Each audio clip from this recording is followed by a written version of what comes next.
Today's video mga idol, no, dito po tayo sa pigili ni Madam, no, at tayo magkakapumpo tayo ng male piglet, no. Dito po sa Siam, tatlo po yung lalaki, at doon sa 8, 6 lalaki, no. So bali 6 tas 3, Siam po lahat ng ating kakapunin mga idol, no. 12 piraso po ito mga idol, yung 3 piraso dito ko nilipat sa 5 piraso, no. Kaya so bali naging 8 sila. So bali mga idol, yung 3 na piraso na akin nilipat dito, yan po yung malalaki, mga idol, may mga buntot, Kaya hindi ko na tinanggal yung buntot para alam namin kung saan galing yung breeding ng baboy.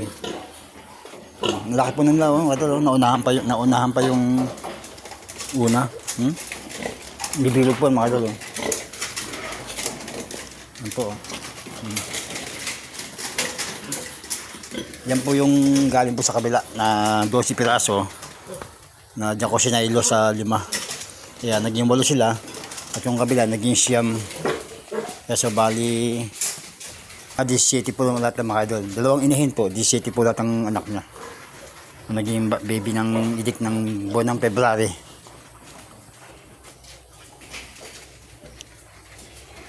Ang buwan po ng January mga idol. January 27 at January 29. Guys, yung tatlo po na may buntot, no. Yan, malaki po ng mga katawan. Sinama ko sa 5 piraso kaya naging 8 piraso lang mga idol, no. Nalaki ng mga katawan mga idol, no. Bibilog. Magkakapumpo tayo ngayon mga idol. 6 po yung lalaki, no. Saka 2 babae. Kaya so bali 8 sila. Magkakapon tayo mga idol, alis po tayo ng itlog ng male piglet. At ito na po yung Siam mga idol, no, na binawasan ng 3, hindi natin nilagay sa 8, sa 5. Kaya naging 8 sila dito Siam. 12 piraso po ito mga idol. Yung anak po nung huling aking pinanak mga idol. Isa,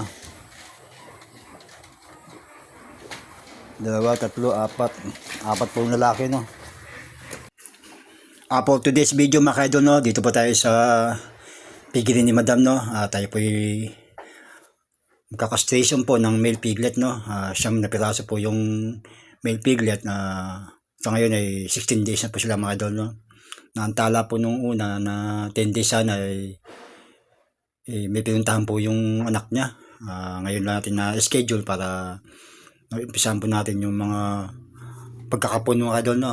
Lumaki na po yung mga itlog nila mga idol. So malbali po ang ating pagkakapon po ay kailangan maging 10 days lang po para ang itlog po ng big o male piglet ay maliit pa at hindi siya ganong lumaki. So ngayon mga idol, ito naghugas tayo ng kamay, no, para starting na po tayo. Hindi ko na po binalag yung pinakita yung mga dugo ng baboy, no, ang mga pagkakapon natin dahil po handphone po yan sa policy ni Facebook, no.